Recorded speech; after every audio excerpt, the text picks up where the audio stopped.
As we go through our presentation, I'm definitely the one who, when I was in your shoes, I knew nothing about finances, and Jared was kind of intermediate, and then he's moved to the advanced level, and hopefully I've bumped up to the intermediate level. So.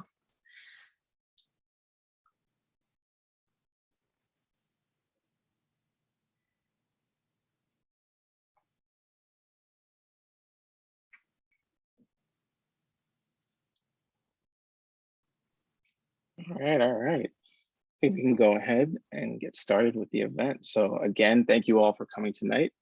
We have an amazing talk right here with Dr. Jared Kazaza and Dr. Whitney Aiken, and they're going to be talking about finances after graduation. A lot of us have some issues, and we also are on different levels, as we see, from basic, intermediate, all the way to advanced. So I think at the end of the day, we're all going to learn a lot tonight. So without further ado, I will hand it over to Whitney and Jared. Thank you so much. Yeah, so we just wanted to have a few slides to introduce ourselves, introduce basic concepts and stuff, but mostly we want to answer you guys' questions. We're going to try to keep this fairly brief, but hopefully somewhere around 15 to 20 minutes. Yeah, thank you guys for having us. As Teo said, I hope I pronounced that right, Teo. I'm Whitney Aiken. I'm Jared Kazaza. And we're both doctors of physical therapy, and we're both traveling physical therapists. And I know the title of this presentation was kind of presented as like finances as a travel PT, but actually we're really going to talk about finances for all of you guys, regardless of what career path you choose. Now, we did choose travel therapy, and that was one way that we got ahead financially as new grad PTs, but there's definitely a lot of other tools you guys can use to get ahead financially and plan out your financial future. And just to kind of highlight here, why are we talking about this? Why is it important? Hopefully it's obvious to you guys why it's important. We're all going to have to, we're going to earn income one day after you guys graduate, and then you're going to have to figure out how you're going to manage that income to do things like pay off your debts and manage your monthly expenses and that sort of thing. But I think really the essence of why this is important and why we're passionate about it is because if you make wise financial decisions, you can really shape your life and your career and your future with yourself or your family the way you want to. If not, you might just be really tied to a 40-hour work week until the government says you can earn Social Security. Like if you aren't really good with your finances and aren't good with saving them up front, you might be kind of forced to work until you're 65 or older without really having any options or flexibility. So on the flip side, if you're able to make smart financial choices, you might be able to have a lot more flexible lifestyle, a lot more comfortable lifestyle.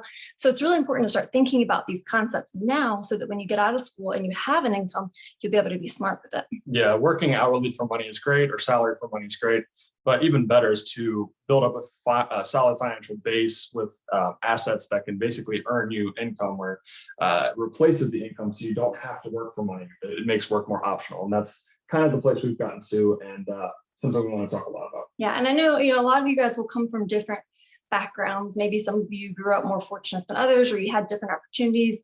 I'm sure you all have your own individual stories. You have different experiences with your family and your friends and your neighbors having different financial advantages or disadvantages. And I'm sure you guys know at least one person who really struggled with finances and had trouble with debts, had trouble making bill payments and things like that. And our goal for you is hopefully if you get a good handle on your finances early, you won't have those money problems later down the line. All right, so we will get into our presentation here. So just a quick disclaimer, it's important for you guys to know we are not financial advisors, we're not tax advisors, we are PTs. Now we do have a passion for finances, and we have gone out of our way to educate ourselves a lot. So everything here is just simple information, stuff you can find online yourself, but it's not meant to be personal advice. We can't advise you on your own personal situations. If you are interested in learning more and asking questions in detail about your personal situation, we do recommend reaching out to someone who's licensed in that area, such as a financial advisor or tax advisor. Yep, so some background about us. We graduated 2015. We're both from Roanoke, Virginia.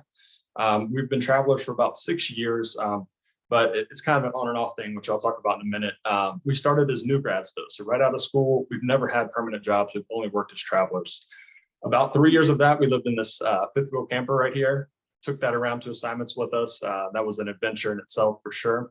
Our preferred setting is outpatient ortho. We've worked the majority of our contracts there. About 3 years ago, we decided to go on what we call semi-retirement. And basically we set ourselves up in a financial position where we have enough income coming in from investments that we can only work 3 to 6 months a year and spend the other 3 to 6 months a year traveling for fun. We've really taken advantage of that. So we take 1 to 2 travel contracts per year and spend the other 6 to 9 months traveling.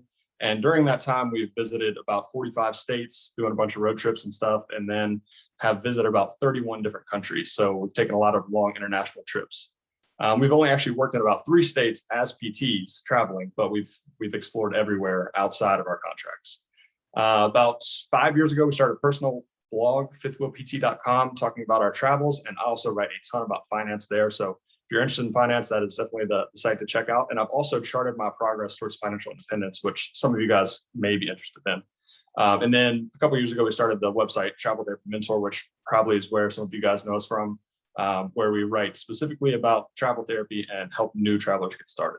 Yeah, it's important to highlight there. We've been a ton of places, but we've actually only worked as PTs in 3 states within the US. We don't work internationally. That's a common misconception.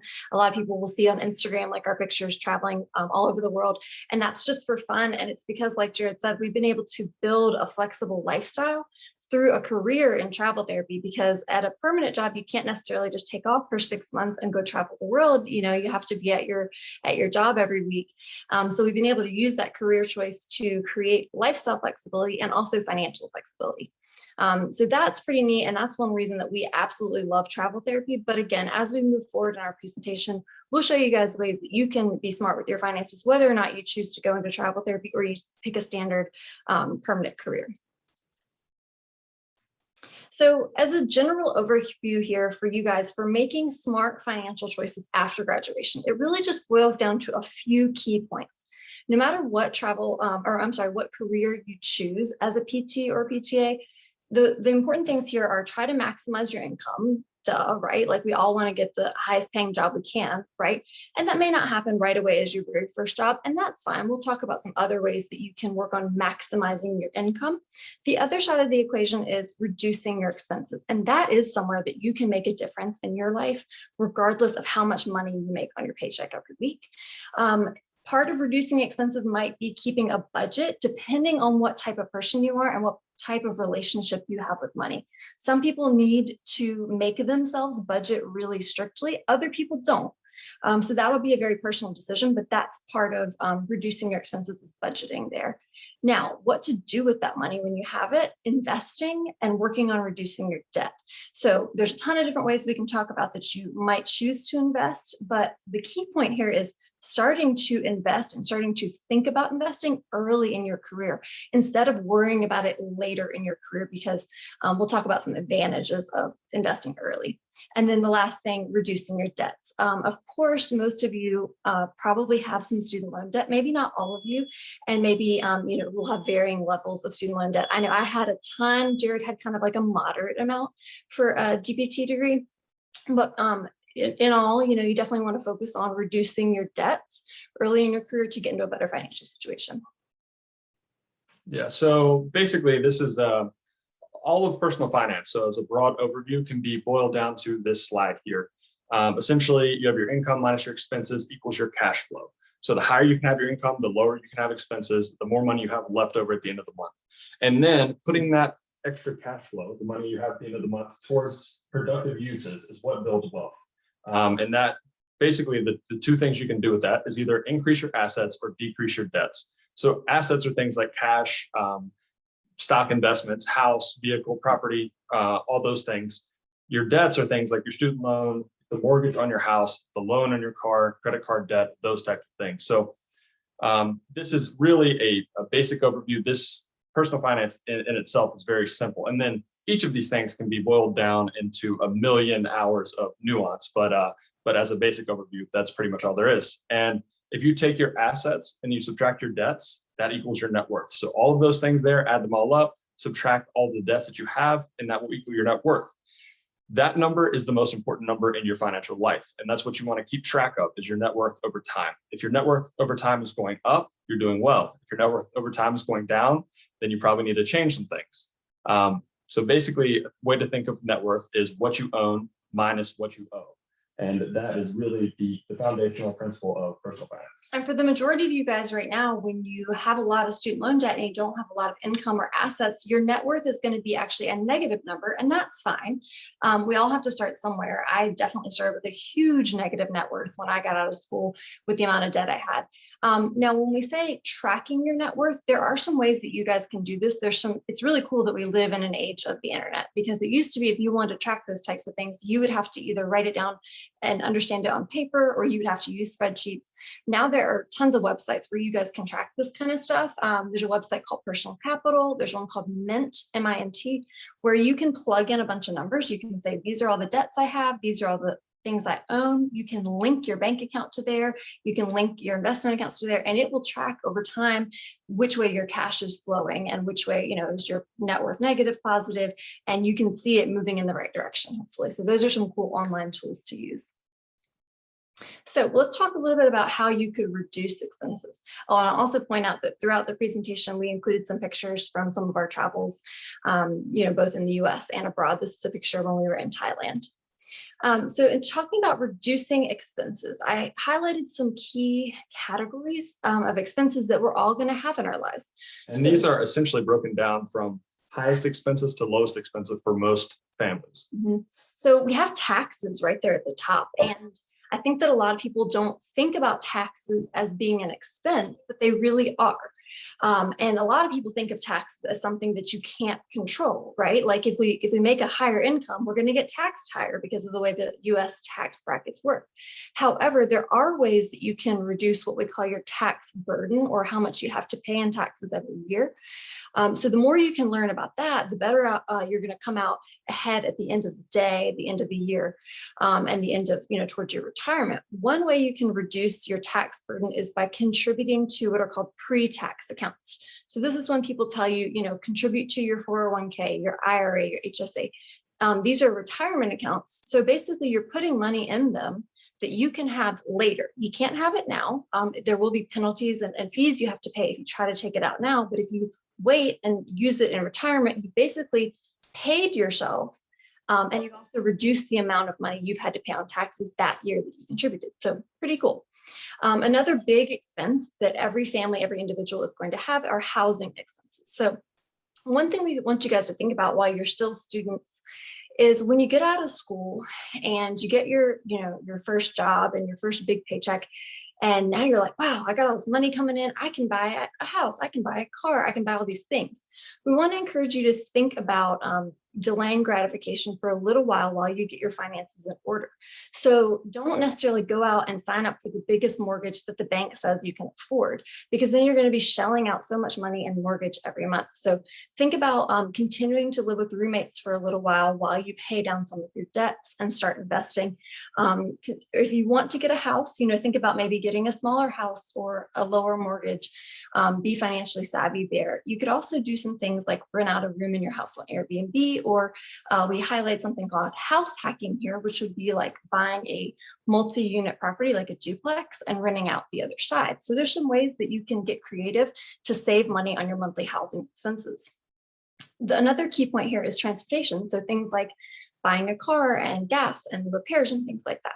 So we can't highlight enough here how much you're going to save if you don't buy a new car right after graduation. I know a lot of you guys are probably driving around some clunker and you're so ready to, finally have a brand new car when you graduate and get your first paycheck. And I was driving around a clunker too when I was in your shoes. Finally, like a year out of PT school, the transmission went out and I needed a new car and I wanted a reliable car. But having learned so much about personal finance and knowing that a brand new car depreciates so much right when you drive it off the lot, I bought a 1-year-old car that only had one owner and only had 26,000 miles on it. But I saved a significant amount in the purchase price, the taxes, all that stuff by just buying it 1 year used. So if you guys can think about some strategies like that, like buy a slightly used car that's still way better than your old car, you're going to come out ahead financially. Another line item on your budget that you're going to think about in terms of expenses are food costs. So think about things like eating and drinking out. Maybe right now you pack your lunch every day, but then you're like, well, when I get a job, I'll go out to Chipotle every day for lunch. Well, that's going to add up over time. If you spend $10 every day on lunch and $5 every day at Starbucks, that's $15 every single workday times 5 times however many, weeks in a year that you're working. So there's some really small strategies you can employ to try to save money on your monthly budget in terms of the food. Last thing I want to highlight here is utilities. So if you have a smaller house, obviously you might have a smaller utility bill. So that's something to think about.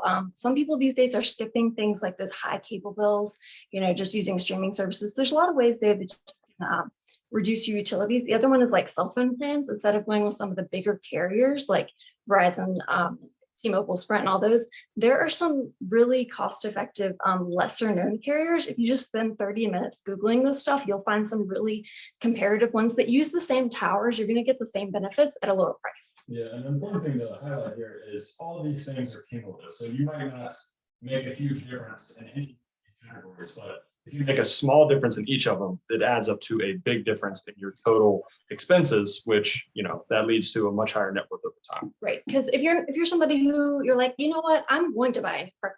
Okay, you do you, but are there some other ways that you can reduce in some of these other categories?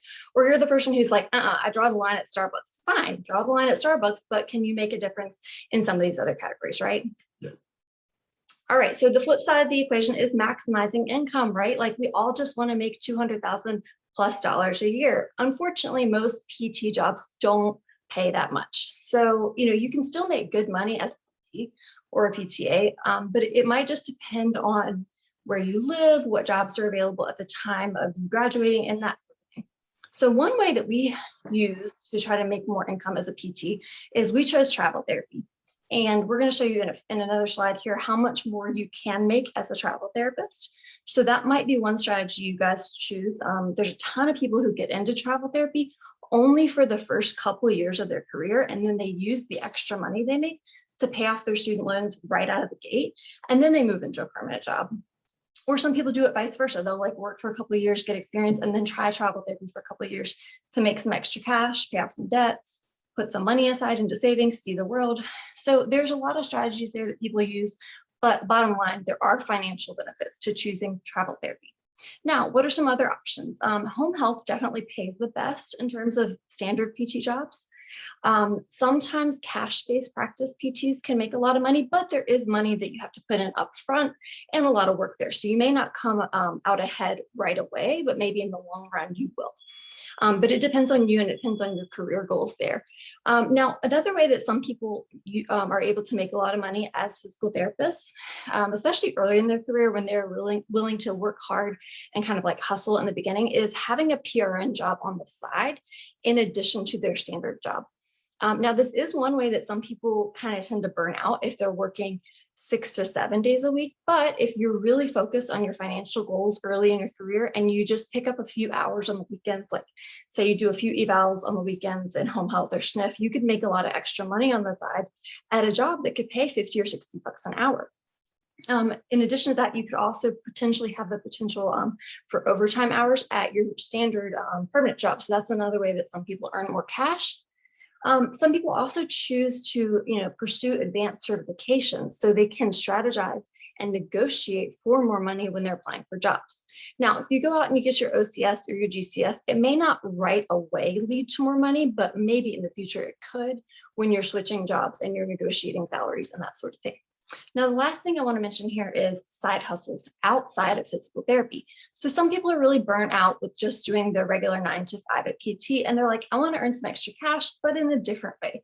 So maybe you have something creative that you can sell on Etsy, or you want to drive for Uber, or you want to walk dogs on Rover, or you want to create a product or a website or a blog or something outside of PT that you can earn a little bit of cash on the side. So if you're creative, there are other ways you can make money out there. But again, you're not going to make quite as much money usually on these side hustles. You're not going to make $60 an hour walking dogs on Rover, but maybe it's fun and it works a different side of your hobbies and creativity and reduces burnout rather than working a PRN PT job. Yeah, if you have side hustles can be very important, especially if you have multiple passions. That was something that I realized I have a lot of things that I like to focus on, not just PT. So starting the website, writing about finance, that became like a passion of mine. I wanted an outlet for that.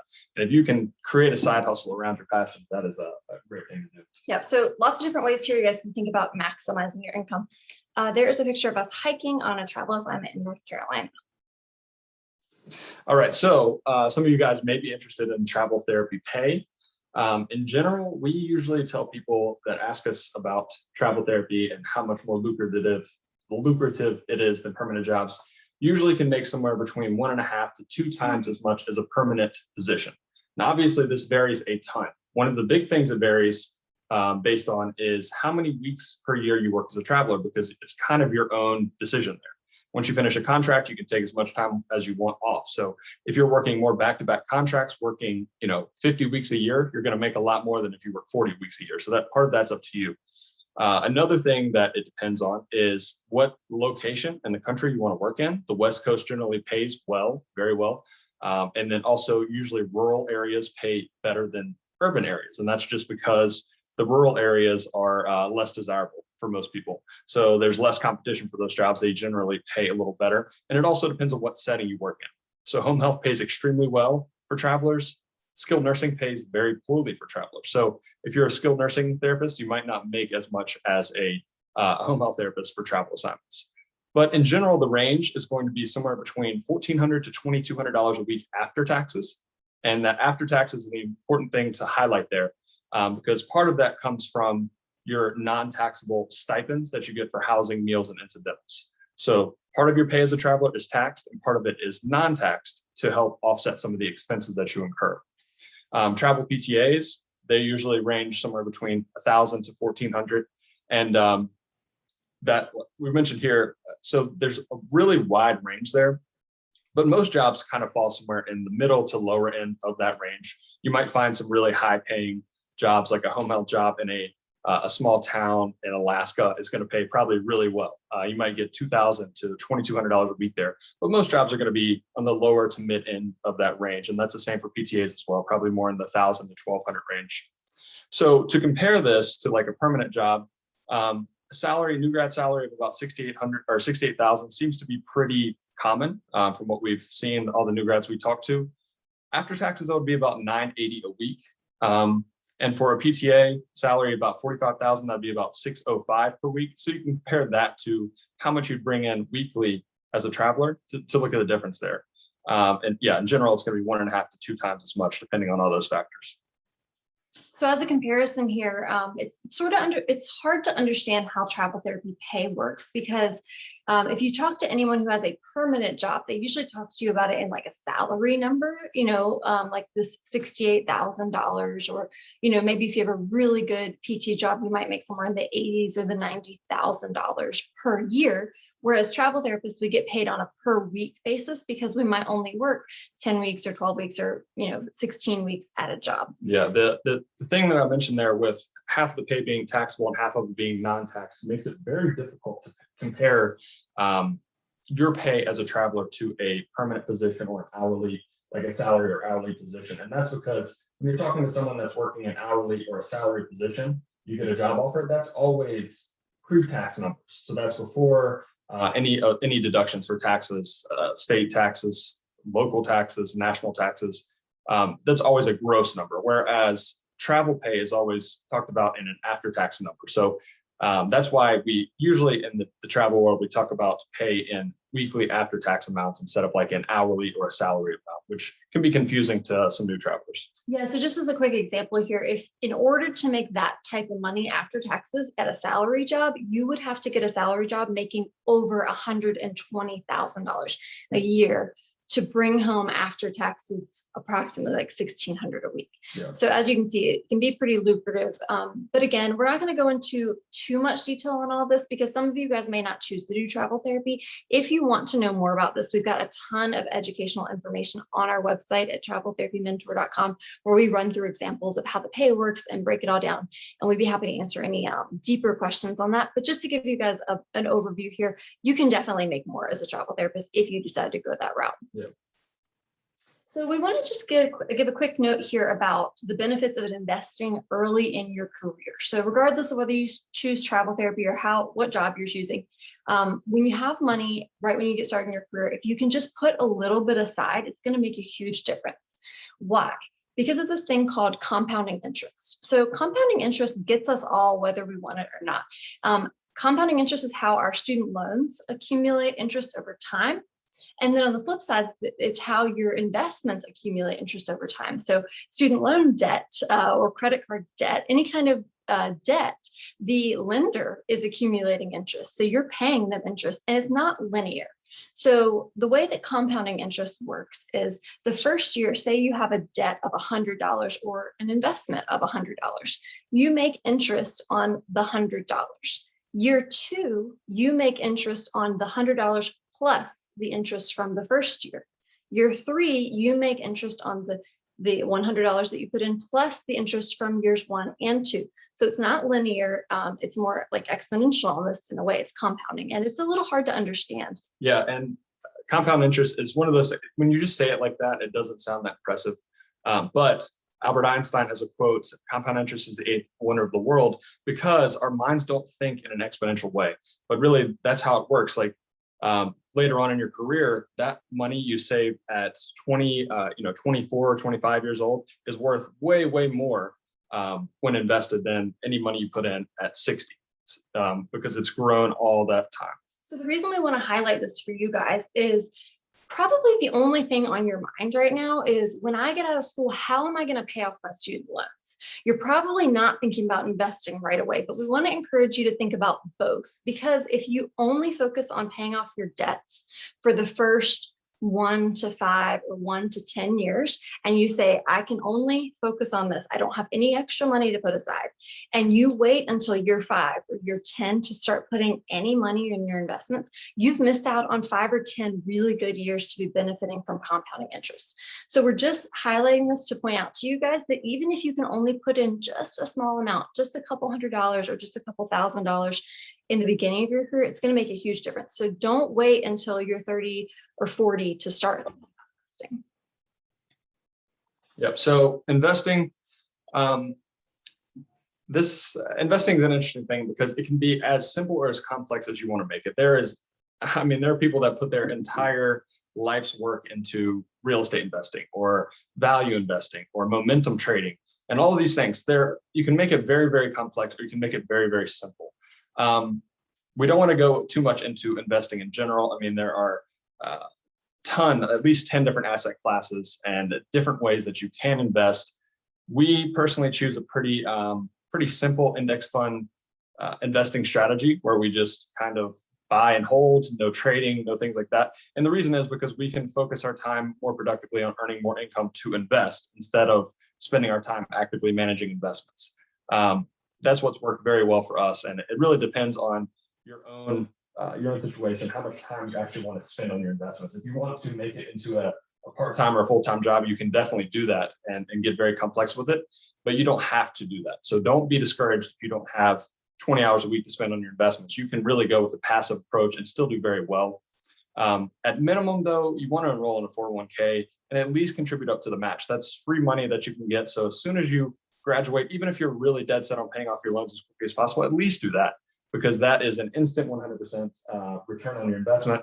And so make sure to get that match. After that, I think it's a good goal, especially once you pay off your student loans, to think about trying to max out a 401k or a traditional IRA or a Roth IRA. That makes a lot of sense. Those pre-tax accounts save you money on taxes, and that will benefit you a lot in the long term. So at least contribute up to the max, but have a goal, or at least contribute up to the matching amount, but have a goal of trying to max those accounts out eventually when you're able to do that. After you consider like a traditional IRA, a Roth IRA, a 401k, an HSA is also a tax advantage account that you can take advantage of to get those tax benefits and decrease your tax burden upfront and later. There's also things like brokerage accounts, high yield savings accounts, real estate investing that you might want to consider, especially like real estate investing. That's a very popular thing right now. Options trading. That's something that everyone's talking about right now. But like I said, that is basically taking on an additional part-time job when you get into those things.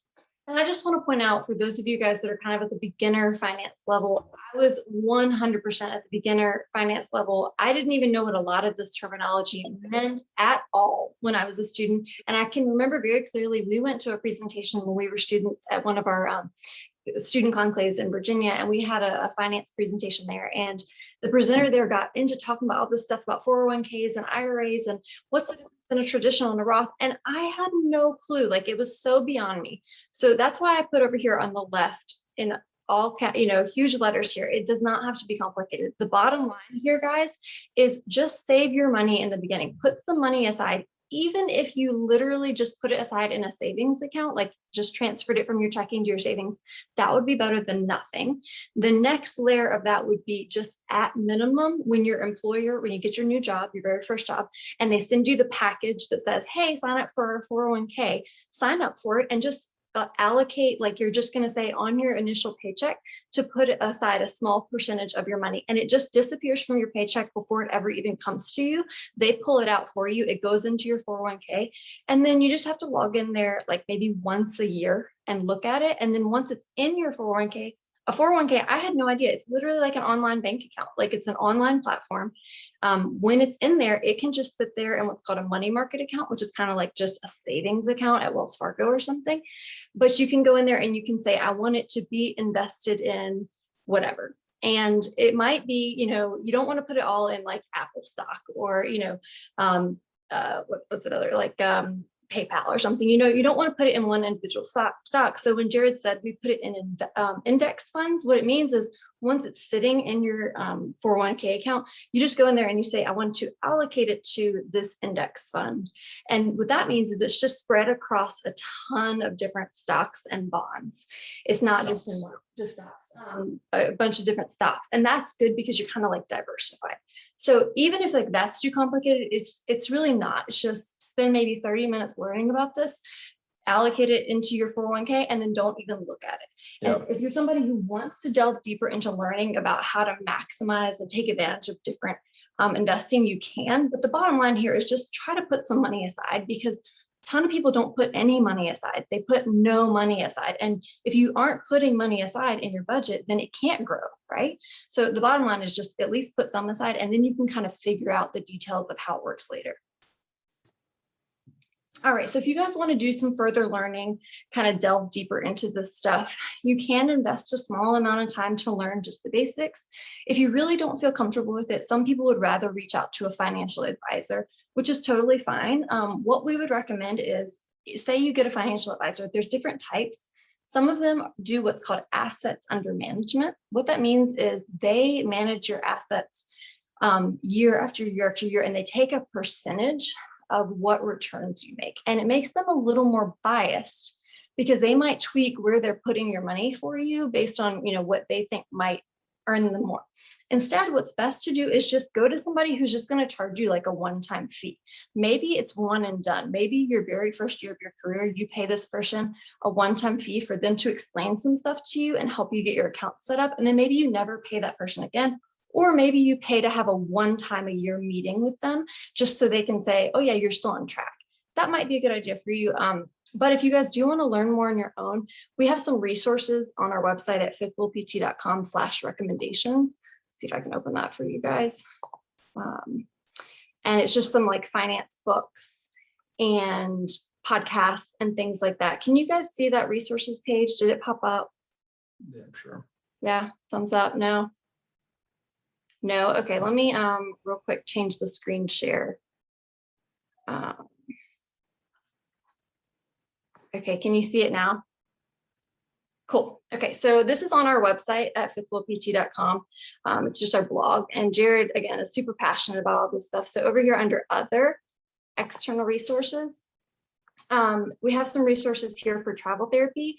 We have some recommended books. If you guys want to start learning some about not travel therapy, about finances, here's some books that can help you if you want to read some blogs about learning about finance. And if you want to listen to podcasts, we have a recommendation for podcasts on there. So for those of you guys that want to delve deeper, those are some good resources to get started with. All right, so let me just hop back over to the presentation. We're just about through, and then we'll go into questions. All right. All right, so for student loans, a lot of this depends on your own situation, how you want to handle it. I do kind of recommend reaching out to someone, or at least doing some of your own research into what is the best option for you. So that could include a 10-year standard repayment where you're just paying the minimum. It could be paying off your loans as quickly as possible, refinancing your loans with a private lender and just paying very quickly, or it could be going on an income-based repayment plan and paying the minimum over time and hoping for forgiveness at the end. So there's a lot of different ways to handle your finances. Your student loans, personally, we chose income-based. We've paid the minimum. We're planning on forgiveness after 25 years, but it really depends on your own personal situation, how much you're making, how much your loans are, things like that. And you need to run the calculations to really determine for yourself. Some important things to remember here: federal loans have more protections than private loans. So federal loans make you eligible for things like forbearance, income-based repayment, loan forgiveness, those kind of things. Private loans do not. And generally, private loans that you take out while you're in school, like the, I don't remember what they call them, but not the grad plus loans, but something like that, they usually have a higher interest rate. So think about the interest rates that you have when you graduate, and that can be a primary factor in your decision-making as to whether you want to refinance your loans through a private party. Maybe you can get a lower rate that way, or if you want to just keep the loans where they are so that you have those additional protections, things like forbearance if you lose your job, or if you have a death in the family or something like that. So consider all those options and just don't jump into one choice because it, superficially seems like the best. Do a little bit of research here, it'll pay off in the long run. An important thing to think about with your student loans too is who your student loan servicer is. So a lot of people get confused about this. When you graduate, you're going to get a bill from like Sally Mae or Navient or something like that. It's not going to be from the federal government because they outsource this to servicers who are the ones that collect the debt on their behalf. So you're not getting a bill from the government, you're getting a bill from a third party. And some people will be like, oh, I didn't borrow any money from Navient. Well, you did. That's the servicer for the government. So pay attention to those kind of things. Here are some of the options. Kind of like I mentioned, 10-year standard repayment is kind of like the base option they put you on. And you can choose to pay that off really quickly, making extra payments. You can choose to refinance loans.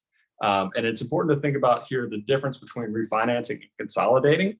When you consolidate, say, your federal loans, that's just taking all of your individual loans and putting them into one big loan with a combined interest rate. It doesn't actually reduce your interest rate, it just aggregates it and puts it all together. Whereas if you refinance, that's going through a third party, and you can potentially get a lower rate there. And they're just paying off all your loans for you and giving you this new loan with a lower rate potentially. So refinancing and consolidating are not the same thing, but some people get those things confused. And it's really important to know, if you guys don't jump into refinancing lightly, consolidating, no big deal. Consolidate all day long. If you decide to refinance, that's fine, but you need to make sure that's exactly what you want to do. If you decide to refinance, you're now going through a private lender, and you lose all the protections that the federal government gives you, like that forbearance and income-driven repayment and all that stuff. So if right when you get out of school, you decide, you talk to a financial advisor or somebody, and they're like, oh yeah, let's pay this off as quickly as possible, you would be better off to refinance. Make sure that you understand that if you do that, you can't in 5 years say, like, you lose your job or you go on disability, you won't be able to go into forbearance or any of those other things that the government lets you do if you refinance. So just make sure when you make that decision that you understand that. Yeah, and then so the last thing here is income-driven repayment plans. Most of you guys are probably going to be choosing either between pay-as-you-earn or repay. Those are the two plans pretty much. If you're on an income-based plan right now as a new graduate, those are the ones you're choosing from. And as a subsection of that, you might choose to go on the public service loan forgiveness program. And basically what that would be, you would choose either pay as you earn or repay. But if you're working for a nonprofit for 10 years, making 120 eligible payments, then your loans would be forgiven under that program. So that's kind of a subsection of the income-based options. So that's a little bit confusing to some people as well. But if you're working for a nonprofit, that's kind of a no-brainer. You just have to decide if there's a good nonprofit that you want to work at for 10 years, if the pay makes sense for those things, or if you just want to go on the income-driven repayment plan and ride it out for 25 years at a regular job. So we just we linked to a couple of resources here for you guys, because this is stuff you need to spend some time with when you get close to graduation to make up your mind on what you're going to do. If you visit studentloans.gov, or I think it's like studentaid.gov is what it redirects to now, that will break down all the different repayment options for you, so you guys can make the best decision that works for you. On our website at fifthwheelpt.com, Jared has written a ton of articles just talking about our decision making and kind of how we decided what we were going to do. So that might give you some information and some insight.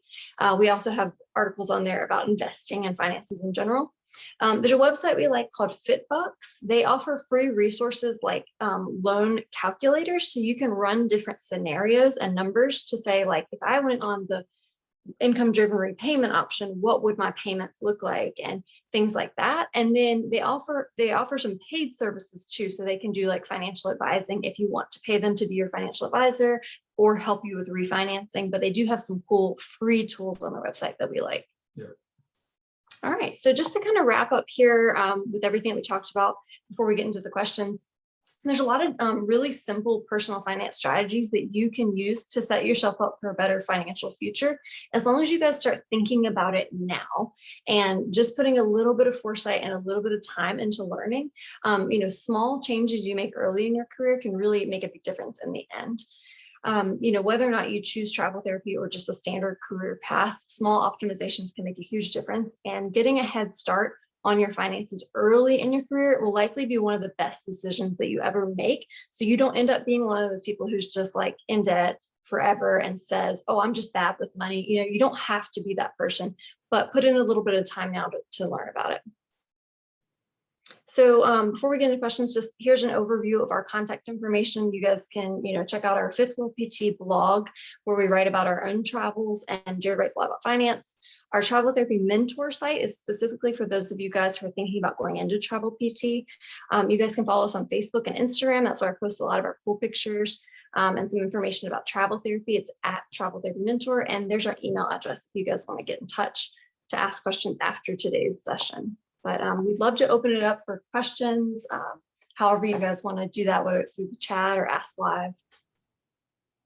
So before we open up for questions, we just have some announcements. I'm Patrick Suiji, nominating committee member. Thank you, Whitney and Jared.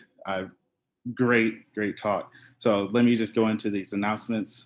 Drop the questions in the chat and we'll get to them right after these announcements. So starting off, student board of directors elections applications opens up May 1st, and they'll be open until May 31st. So feel free to reach out to nominating committee. So that'll be myself, Teo, as well as Gus, or anyone currently on the board for more information about the position.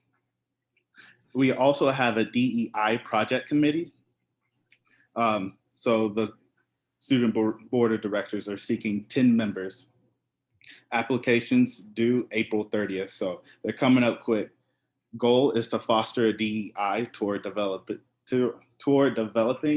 an evolving culturally diverse society and facilitate a pathway for students, clinicians, and patients. So Financial Literacy Month is this month. So schedule time to dig in with the APTA Financial Solutions Center. Our director of membership, James Anderson, made an overview of the system on our Instagram page. Also, we have APTA Live with Lindsay Duran. Our director of communication, Lindsay, has a pre-recorded APTA Live event with financial experts. So check that out. Just gaining more financial literacy. We all need it. As well, there's APTA National Advocacy Dinner, May 4th. It will be held virtually on Facebook, Twitter, and YouTube. So join students across the country to learn about APTA advocacy. And last announcement, we have the Core Ambassador applications. So check that out, get involved. And so we have some questions in the chat. And after we have a few questions, we're gonna hold breakout rooms.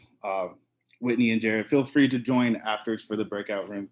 We'll give 10 to 15 minutes just for everyone here to chat together if you want to, but don't feel like you have to stay. This is just to get to know each other. So now we can hop right into the questions. Cool. So a lot of great comments in there. It's really cool to see a lot of you guys are actually having a little bit of investing knowledge. Maybe you had a parent or a family member that taught you that early, even before grad school. So that's amazing. I definitely did not have those influences, and I knew nothing until after graduation. So that's awesome. If you've started to put like a small amount in, or you have a family member that put a small amount in for you, super great. So one of the questions, Daniel says, to invest or to pay off debt? That is the question. That is a great question. I've written about 8,000 words on this now because there's no answer for everyone. And it's really just running a lot of calculations in different scenarios and the potential return on investments versus how much debt you're incurring. And there's more risk, obviously, to investing versus paying off debt. So it all depends on your risk tolerance, what you're investing in. I think something more solid, I would say, like real estate or something that is less likely to lose value, it might make more sense to do that. It just really depends on your own situation and how low you can get your interest rate on your debt as well. That makes a big difference. I think if you can do a combination of both, that's helpful. So, maybe your primary goal is to become debt free. So you're throwing a huge chunk of your extra income at the debt, but at least investing that small amount into your 401k or something like that, just to get a small amount of investing going. And then maybe that will shift as you get your loans paid off. Now you can take all that extra money that you were throwing at your loans and throw it at your investments. Patrick says, everybody seems like they're investing in crypto, and I'm not really sure how that works, but I have FOMO. Yeah, never chase investments. So I think it's an extremely interesting asset class, and I've put a ton of spent a ton of time learning and reading about it over the last year. And I have a significant amount in crypto now, but I would never chase something just because you see the returns. So instead, put the time in to learn, because what happens, especially with crypto, is it's very volatile. So if you just jump in because it's going up and then it drops and you don't have the underlying knowledge to have conviction to stay with it. And that's how they'll put a lot of money in, they'll lose it, they'll panic sell because they think it's going to zero. And so have the underlying conviction, learn about it first before you invest in anything. Jared just wrote a huge article on our Fifth Wheel PT website about crypto, about Bitcoin specifically, and kind of how he has really researched it over the last year and decided to get into it. But if you're just doing it out of FOMO, that might not be a good choice, because you're like, I don't know, that guy on Facebook said to put it in there, so I'm just going to put it in there. Yeah. Probably not a good choice. You want to do some research first. Another thing you have to remember about anything, well, this kind of applies to all investments, but especially crypto, is people are incentivized to talk about what they're investing in, because the more people that buy, the higher the price goes. So you'll find a lot of people that hype up things that are not very good because they have money in it. So be very careful there. Danielle says, how are you investing? Are you using certain apps? So someone above mentioned M1 Finance. I actually Vanguard, Acorns, M1 Finance. Yeah, I actually really like M1 Finance. I've been using that for a couple of years, 2 or 3 years now. But yeah, Vanguard, Fidelity, Schwab are all also very good places to open like brokerage accounts or IRAs. Yeah, but again, I think that's like the minutia of it. Like, you need to understand the essence of the whole thing and have money that you're willing to put aside. And then, just go and make an account at one of these, at a Vanguard, at M1 Finance or something, and then drop your money in there just like you would a bank account. But definitely good to look into what platforms.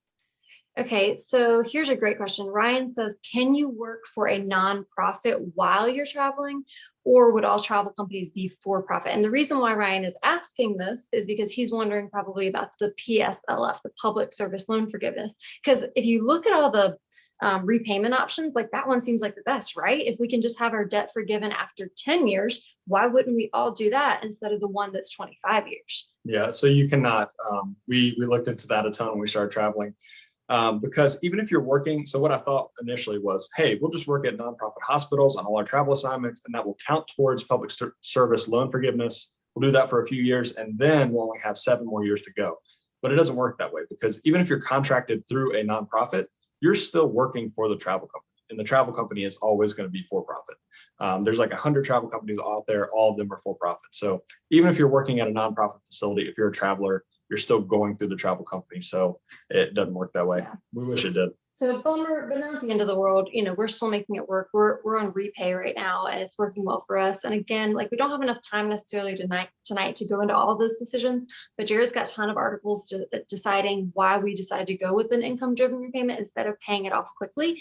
I think most travelers that you would talk to were like, "Oh, I just want to throw all my money at the loans in the beginning." We ran the calculations. When I say we, Jared ran the calculations and decided that financially we would come out ahead if we decided to go income driven repayment while focusing on investing more of the extra money. We didn't just take all the extra money we're making with travel therapy and go out and buy new cars. We are putting it into investments. So we're still being really smart with our finances by making all this extra money and putting it aside, but we're just choosing to shovel it into investments rather than our loans. Yeah, and again, that all depends on your risk tolerance, because you're going to have more risk investing and not paying off the debt, because that debt's accumulating no matter what. And you may be able to outpace that return, but you also may not. Maybe, we might be on the precipice of another big stock market collapse, and then you lose more than the interest, and then you come out behind. So far, it has been a very good decision for us, but past results do not indicate future results. So another travel therapy question here. Daniel says, what are you doing for benefits like health insurance? Do the travel PT packages offer benefits like this? So tonight's presentation, we wanted to focus mainly on the finance part. Gosh, there's so many things we could teach you guys about travel therapy. That would be another hour presentation just on travel therapy. We have all that information on our website. So for us, we currently have our own private insurance plans, but the travel PT companies do offer benefits like health insurance while you're on contract. But because we take a lot of time off between jobs and we travel for fun, or we're just working online, like we're not working a travel contract right now. So we're not on the employer health benefits, we're on our own, but they do have options for that. Yeah, so we're not normal people, but if you're a normal person that takes contracts back to back, then you could easily just be on the travel company's insurance. Daniel also wants to know, how many feet is the fifth wheel camper? It was 33 feet. So it was pretty big. It was actually probably more room than we needed for the two of us, which we were surprised about. We don't own it anymore, sadly. We had it for 3 years, but we sold it. For those of us that are planning on doing travel therapy, what's a reasonable time frame for paying back your student debt? It really depends on how low you can get your expenses, because as a traveler, something we didn't go into here, but you have to have what's called a tax home, which essentially means that you have to duplicate your housing expenses, both at your home location and at your travel location. So the cheaper you can get those costs, because those are almost always going to be your biggest costs as a traveler, the more money you can save, the more you can put towards the debt. Me personally, I didn't have high debt, I wouldn't say. I think I graduated with 92,000, but I was able to save $100,000 in 16 months as a traveler. But I was also working overtime. I was doing everything possible to earn extra money and also keep my expenses very low. So it all depends. You can go extreme like I did, save, I could have saved probably $200,000 or $300,000 in 3 or 3.5 years, but not everyone's going to be willing to do those things. Yeah, so hopefully I would say definitely within 5 years, but sometimes even less, depending on how much you put aside. Now, Logan says he's planning on doing travel therapy in May. That's awesome, Logan. Definitely reach out to us after this presentation to learn more about travel therapy. For any of you guys that are thinking about doing travel PT, we can teach you a whole lot. We can help you get connected with recruiters. We have a course on travel therapy, all that. But his specific question here about getting into travel is, what should I do about my car? I have a Toyota Corolla with 150,000 miles on it. Is it worth investing in a new or slightly used larger vehicle, or should I try to manage traveling in a small vehicle? So I think a really big consideration here is, what type of traveler do you want to be? Are you going to go across the country? Because if you're going across the country, I would err on the side of having a more reliable vehicle, even if it costs more, because cost is not always the main factor. I mean, you don't want to be broken down in the middle of nowhere. That would be a miserable thing on the way to an assignment. So if you're going a long way, then yeah, you probably want to err on a car that's maybe 5 years old or less. But if you're just doing travel that's 5 or 6 hours away, and it wouldn't be a huge deal if something happened, you had family that could help if you were a few hours away, get a rental car, get the car fixed, those kind of things. So consider that. But I would say for most travelers that are going to be traditional travelers that are traveling back and forth across the country, you probably want a slightly newer car, and you probably want one that, it's not huge because of gas mileage, but you probably want something that's like a mid-size or a small SUV or crossover, I think is what they call those nowadays. That's a pretty good size car. We got two similar questions here about travel therapy. How do you choose which travel company to use? And do the travel PT companies differ a lot? To be honest, they don't differ a ton. The biggest difference is going to be which recruiter you get set up with.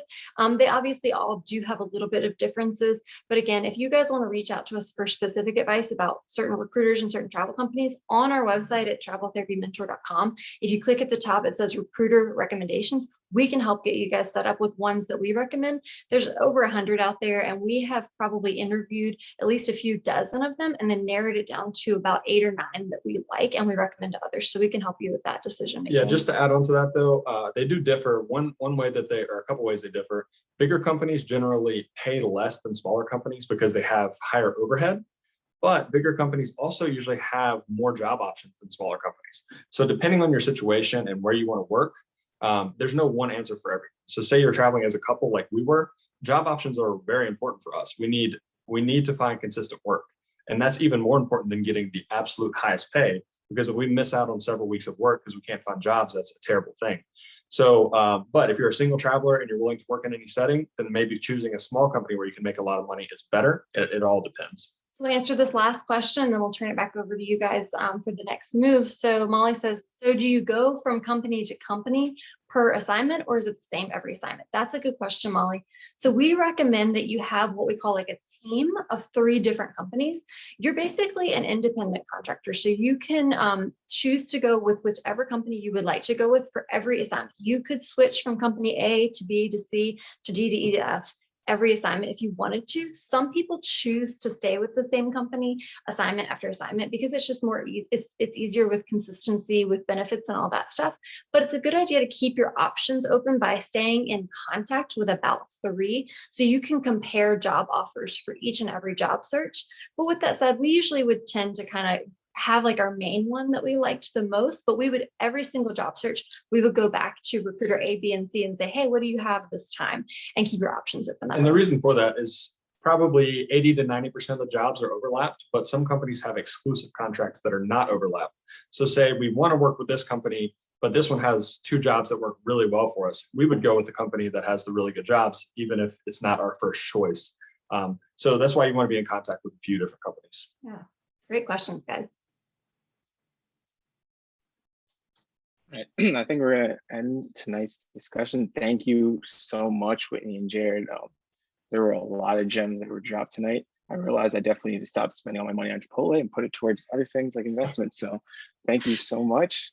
Yeah, thanks. Sorry, the presentation went a little longer than we wanted. So many good things to talk about. That was that was amazing. Do not apologize for that. So Thank what you. I'm going to post really quickly in the chat is just a little doc that you can edit if you'd like, and you can add in your social media handles just so you can continue these conversations afterward. We learned a lot of things today, but we also want you to connect with each other, and you can all go with this knowledge and see if there's anything you can help each other out with. So if there is nothing else, we're going to go into breakout rooms after. And again, thank you so much, Whitney.